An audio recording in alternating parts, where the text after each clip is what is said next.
Hey, I'm Emma. Welcome to Emma's Betrayal Stories now. Before we start, go grab a snack and get comfortable for a bit. These stories aren't rushed. They're the kind you sit with. Today's story comes with an update and my own personal opinions throughout the story. Let me know in the comments if you agree or see it differently. Let's begin. When my parents ignored my achievements, I threw a party that left them in shock. I was halfway through the crowded living room with a flute of cheap champagne sweating in my hand when I heard my dad's voice cut through the music, too loud, too confident, telling my aunt, "She's always been driven. But it's just a little award. She'll calm down once she gets it out of her system." My stomach dropped so hard it felt like my ribs shifted, and for a second I couldn't tell if the heat in my face was from the bodies pressed around me or the humiliation spreading up my neck like a rash.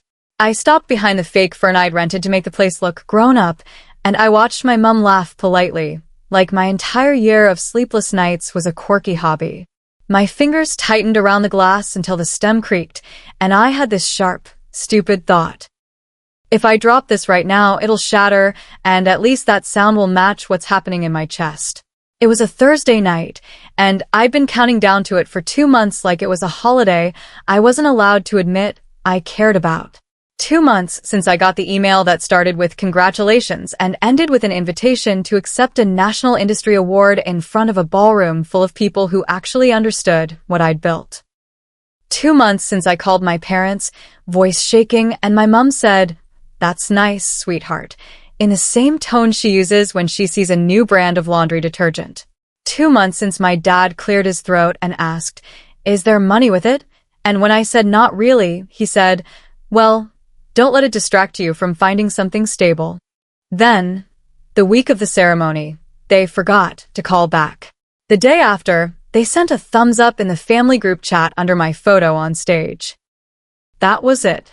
That was their contribution to the biggest professional moment of my life so far. Here's the context you need because I know how this reads. I'm a grown woman throwing a party because her parents didn't clap loud enough. I'm 28. I have my own apartment. I pay my own bills. And still, the part of me that used to put my report cards on the fridge myself because no one else did apparently never got the memo that we're supposed to stop wanting our parents to be proud of us. My parents aren't monsters. They don't scream or hit or do dramatic villain stuff. They're worse in a quieter way. They minimize. They reframe. They turn your effort into a personality trait and then act like the result was inevitable. So why celebrate?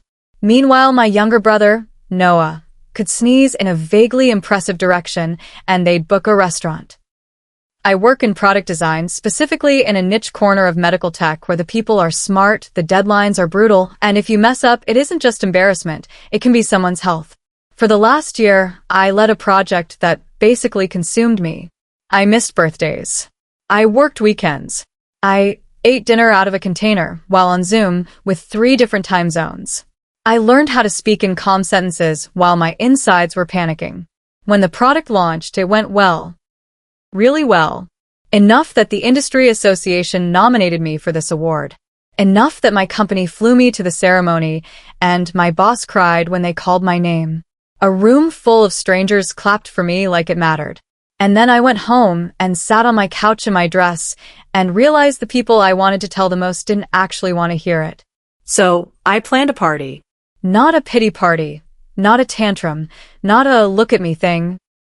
At least that's what I told myself while I Venmo'd a deposit to a caterer I couldn't really afford. I told myself it was a thank you to my friends who had listened to me talk about prototypes and timelines and failures. I told myself it was networking because my parents love the word networking. I told myself it was a celebration of the team, even though deep down, I knew I needed a moment where my achievement couldn't be waved away with a thumbs up emoji. I booked a small event space attached to a local wine bar and then panicked about the cost and moved it to my friend Danny's townhouse because she has an open plan living area and she loves chaos. Danny didn't even hesitate. She said, "Yes, do it. I'll rearrange my furniture. We'll make it cute. Bring your spreadsheets and your trauma." I invited everyone. Coworkers. Friends. My mentor from my first job. Even the HR lady who always sneaks me extra dessert at work functions. Then I invited my parents and Noah last, and I made the invite sound casual on purpose. Hey, I'm doing a little get-together to celebrate the award, and thank some people. Would love you to come. My mom replied, what should we bring? Which, in her language, is the closest thing to enthusiasm. My dad replied the next day with sure.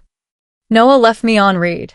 The day of the party, I spent 6 hours doing everything I swore I wouldn't do. I made name cards. I printed photos. I set up a little table with the actual trophy. It's not huge, but it's heavy, like they wanted you to feel it, next to a framed picture from the ceremony. Danny helped me string warm lights along the wall and kept feeding me crackers because I forgot to eat. I changed outfits 3 times because nothing felt right. At one point I stood in the bathroom staring at myself and whispering, this isn't pathetic. This isn't pathetic, like I was trying to hypnotize myself into confidence. My parents arrived 40 minutes late. I watched them from the kitchen doorway because I couldn't stop myself. Mom walked in looking perfectly put together in a cream blouse, hair done, perfume that always smells like expensive flowers and judgment. Dad followed, scanning the room like he was evaluating real estate. Noah came behind them, hands in his pockets, wearing a blazer like he'd dressed up for someone else and remembered my party last second. He didn't hug me. He did the one-arm tap on my shoulder and said, congrats, like we were co-workers passing in a hallway. Still, I tried. I went full hostess. I introduced them to my boss, to my friends, to people I cared about. I wanted them to see the world I'd built and maybe feel something. At first it almost worked. Mom smiled and nodded. Dad asked polite questions. Noah hovered near the drinks.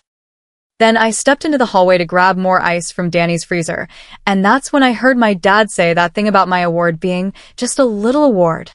Like it was a participation ribbon. Like it was a phase. And my mom laughed. I stood behind that stupid fern and my whole body went still, the way it does right before you either cry or do something reckless. I felt the old familiar anger, but underneath it was something worse. Grief. Because it hit me that this is who they are when they think I'm not listening. This isn't a misunderstanding. This is their actual opinion of me. Danny appeared at my side, like she'd been summoned by my rage. You okay? She murmured, eyes sharp. I didn't look at her. I'm going to say something, I whispered. Danny's mouth tightened. Do you want me to cut the music? Yes, I said, and my voice was calmer than I felt. And bring the mic. We didn't technically have a mic. Danny grabbed a little portable speaker with a microphone attachment she uses for karaoke nights. Of course she had one. Of course. She walked into the center of the room like she owned it and tapped the mic. The feedback squealed, heads turned, conversation dimmed. Okay, Danny announced, grinning too wide. I'm interrupting your mingling because Maya has something to say, and if you don't listen, I will personally haunt your LinkedIn endorsements. People laughed. The sound steadied me. I walked forward, and my hands were shaking so hard I had to hold the mic with both hands. I could feel my parents' eyes on me, not warm, not proud, alert, like they sensed trouble. Hi, I said, and my voice came out thinner than I wanted. Thank you all for coming. I know it's a random Thursday and you all have lives, so it means a lot. I glanced around at the faces, my boss smiling, my friends beaming, my mentor wiping at her eye already like she was pre-crying. My chest tightened. I wanted to do this party because the award was amazing. I continued, but honestly, the award isn't the whole thing. The whole thing is the year that led to it. And I don't think I've ever actually said out loud what that year felt like. Mom's smile froze. Dad's jaw shifted. I kept going. I've always been the person in my family who's fine. I'm responsible. I handle things. I don't ask for much. And I think that made it easy to assume I don't need anything. Like acknowledgement. A hush settled. Not awkward, but attentive. People leaned in. I could feel Noah's gaze like a weight. I called my parents when I got nominated, I said, and my voice wobbled. I swallowed hard. And I was really excited. And they were polite. And when I won, I posted a picture, and I got a thumbs up. A couple people laughed, thinking it was a joke, then realized it wasn't and went quiet. And I told myself it didn't matter, I said, because I'm an adult. But it did matter. It mattered because I spent years trying to be the kind of daughter they could be proud of, and I don't know what else I'm supposed to do. My dad shifted, like he might step in, but he didn't. So I threw this party, I said, and my eyes stung. Partly because I wanted to celebrate, and partly because I wanted to see if I could make my achievement real enough that it couldn't be minimized. My mom's face flushed. Noah stared at the floor. Then I turned slightly, just enough, and I said clearly, "I heard you, Dad." The room went silent in a way that felt like the air got sucked out. "I heard you say it was just a little award," I said, and my hands finally stopped shaking. "And I heard you laugh, Mom. And I'm not doing this to humiliate you. I'm doing it because I'm done shrinking my life to fit your comfort." My dad's expression went hard. My mom's eyes went wide, defensive. Noah looked up sharply, like he couldn't believe I was saying it out loud. I took a breath. "So, if you're here tonight, I need you to actually be here. Not as spectators, not as people waiting for me to calm down. As my family. And if you can't do that, that's information I can use." I set the mic down. My hands felt numb. For a second, nobody moved. Then my boss started clapping. Slowly, deliberately. Danny joined in. Then my friends. Then people I barely knew. The applause grew until it filled the room like a wave, and I stood there swallowing tears because it was the kind of support I'd been starving for. My parents didn't clap. My dad stared at me like I'd just slapped him. Mom looked like she wanted to disappear. Noah looked furious and embarrassed all at once. And that's where I'm going to pause, because what happened next was the messy part.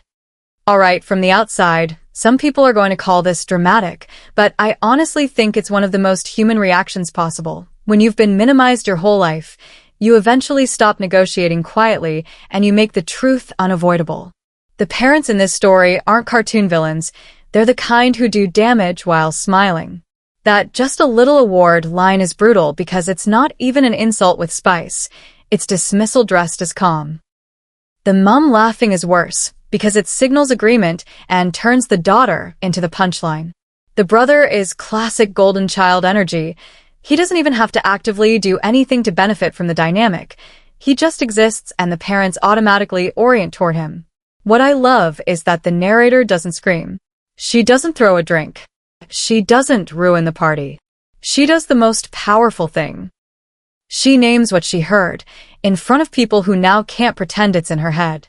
That is terrifying to do when your family's entire system runs on plausible deniability. And Danny, as the friend, is the unsung hero. Every person needs someone who will hand them the mic and not flinch. This isn't about forcing parents to clap on command. It's about putting the relationship on the table and saying, "This is what it costs me when you act like this." Whether the family can afford that cost is on them. The narrator just finally stopped paying it alone. Update. So, I didn't plan for what happened after the clapping stopped. I genuinely thought, naively, that my parents would do what they always do, pull me aside, hiss at me, and then pretend everything was fine in public. But something about the room being full of my people, not theirs, changed the math. My dad stepped toward me first. He didn't touch me, but he got close enough that I could smell his aftershave and the sharp tang of wine on his breath. He kept his voice low, like I was a misbehaving teenager. "What are you doing?" he said through clenched teeth. I blinked at him, because my whole body was still buzzing from adrenaline. "I'm celebrating," I said, and it sounded stupidly simple. "You're embarrassing your mother," he snapped. Mum flinched at the word embarrassing, like it physically hurt her. "Sweetheart," she whispered, eyes shiny. "We didn't mean it like that." Noah made a noise behind them. An exhale, a laugh. "I don't even know." "This is insane," he muttered, loud enough that a few people turned. My boss, bless her, suddenly appeared at my side like a shield. She smiled politely at my parents, the kind of corporate smile that hides teeth. "Hi," she said. "I just want to say Maya is exceptional. We're lucky to have her." Dad nodded stiffly like he'd been complimented personally. Yes, yes, he said. She works hard. My boss didn't move. This award wasn't nice, she continued, still smiling. It's a big deal. People compete for years and never get nominated. I watched my dad's face tighten. He didn't like being corrected. Danny swooped in too because of course she did. She touched my elbow lightly, grounding me. Do you want to go upstairs for a minute? She murmured. I nodded because suddenly I felt like if I stayed in that room another second, I would either throw up or collapse. Danny guided me up to her bedroom like she was escorting a celebrity out of a hostile crowd. The moment the door shut, my knees buckled, and I sat on the edge of her bed, shaking. I'm proud of you, Danny said firmly. I think I just detonated my family, I whispered.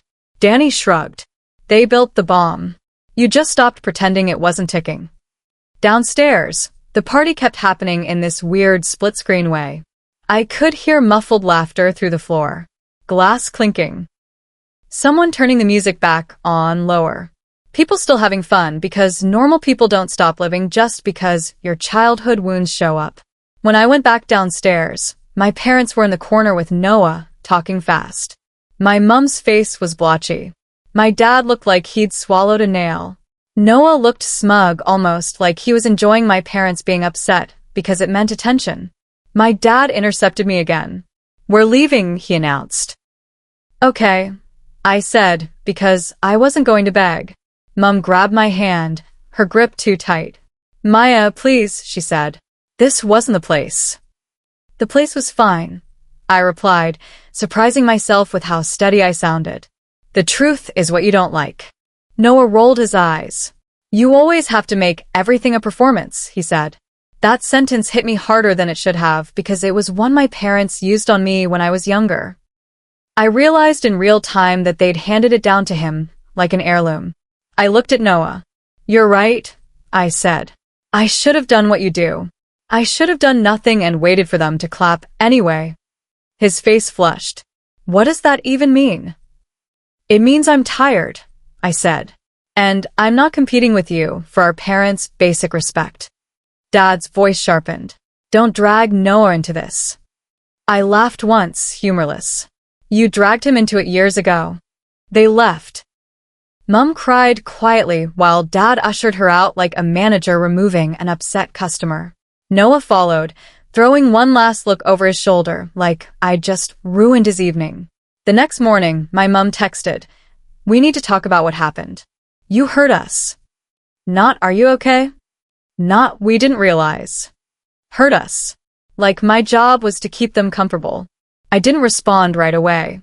I went to work. I sat in meetings. I answered emails. I did the normal adult life stuff with this strange calm inside me, like something had finally snapped into place. The party wasn't just a party. It was me stepping out of the role they'd assigned, the quiet achiever who doesn't make demands.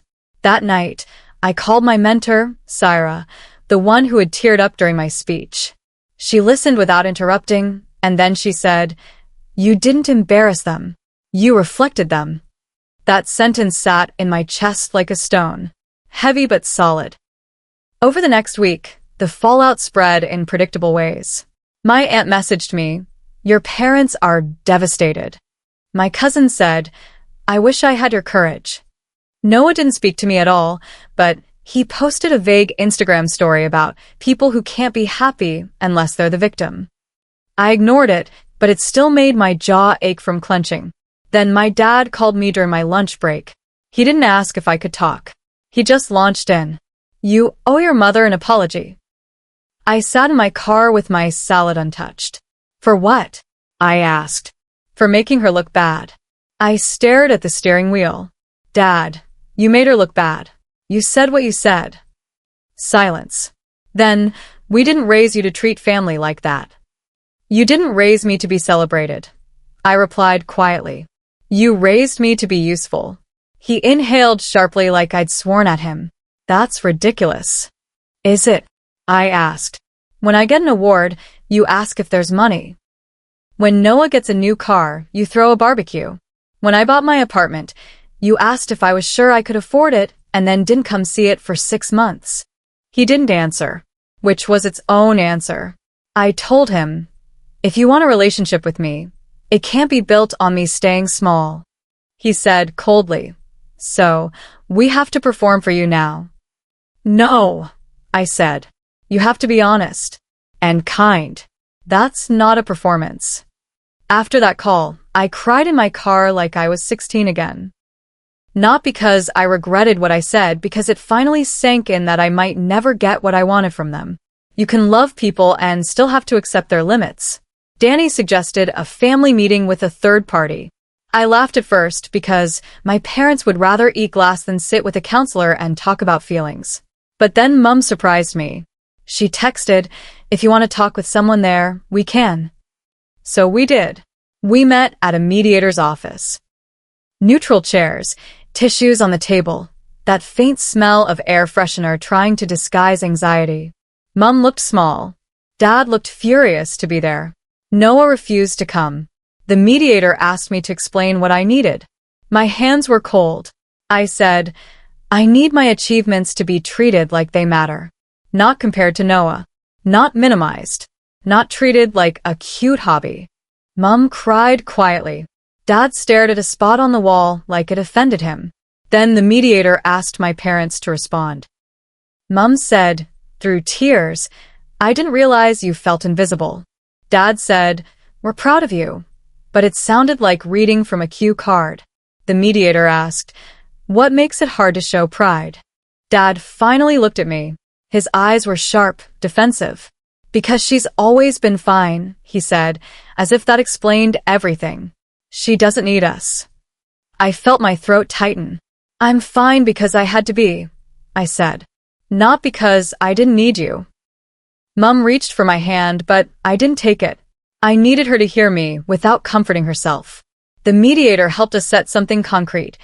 No more dismissive jokes, no more comparing, actual acknowledgement when something big happens, and this was my favorite part: if my dad starts to minimize, Mum has to interrupt. Not later, not privately. In the moment. Dad agreed, stiffly. Mum promised, shakily. I walked out feeling both lighter and strangely sad. Because even with agreements, the truth remained. I had to teach my parents how to treat me. And that shouldn't have been my job. But at least now, they couldn't pretend they didn't know. Now, continuing to finish the story. 2 weeks after the mediator, my company hosted a small internal celebration for the award winners. Nothing fancy. A conference room, cupcakes, a speech from the director. I didn't invite my parents. I didn't even tell them. Mum found out anyway because my aunt follows my boss on LinkedIn like it's a soap opera. Mum texted, we would have come. I stared at the message and felt that old reflex to explain myself. Then I didn't. I replied, it's okay. She called immediately. I let it ring out. Not as punishment, but as practice. Practice at not jumping when they whistle. That weekend, Mum showed up at my apartment with a small plant and a card. I didn't invite her in right away. I stood in the doorway in my socks, feeling my own boundaries like a physical thing. I just wanted to say, she began, voice careful. I'm proud of you. I know I haven't said it right. I looked at her face. Really looked. She wasn't performing. She looked tired. Older than I remembered. Thank you, I said, and my voice cracked. Dad didn't come. Noah didn't call. But Mum came inside and sat on my couch and asked me about my work, and for the first time in forever, she didn't pivot the conversation to Noah after 2 minutes. It wasn't magic. It didn't rewrite our whole history. But it was a start. A month later, Noah texted me, you made Mum cry. Congrats. Normally, I would have spiraled into guilt. Instead, I replied, heard you. I'm not discussing this over text. He didn't respond. But he also stopped posting vague victim quotes online. Small victories. And the party?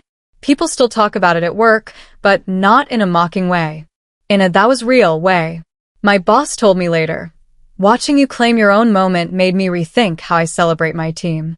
Danny still calls it the great parent reset. I call it the night I stopped waiting for permission to be proud of myself. My parents didn't get replaced. My family didn't suddenly become a war movie montage. But something shifted. The dynamic changed because I changed. I learned that being fine is not the same as being valued.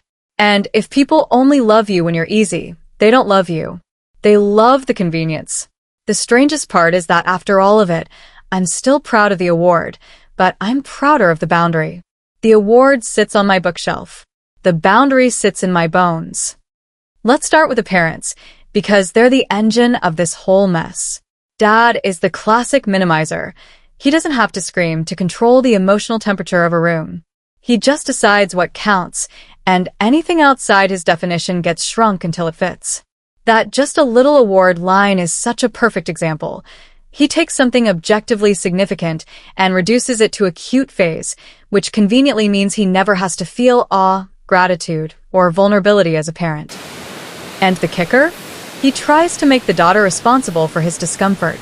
You embarrassed your mother. Translation: your feelings are inconvenient, so please put them away. Mom is an enabler with softer edges, which sometimes makes it worse because the softness tricks everyone into thinking there's no harm. Her laugh wasn't malicious, but it was complicit. She's the type who wants peace so badly that she'll sacrifice truth to get it. Until the truth finally stands up in the middle of a party and grabs the microphone. Credit where it's due. Mom showing up later with an apology and actually changing her behavior is growth. Real growth, not sorry you feel that way growth. Noah is what happens when a family system hands someone unearned priority and never teaches them humility. He doesn't even have to work that hard to sabotage. He just echoes the parent script. Calling her performative, framing her honesty as victimhood. He benefits from the imbalance, so he protects it. I don't think he's doomed forever, but he's the kind of sibling who will only mature when life stops applauding him automatically. Right now, he's still addicted to being the gravitational center. And the narrator? She did the scary, adult version of rebellion. Not running away, not cutting everyone off dramatically, but refusing to be minimized in real time. She didn't throw a tantrum. She told the truth with witnesses. That takes guts because it risks exactly what happened. Backlash, guilt trips, family pressure. Danny is the friend everyone deserves.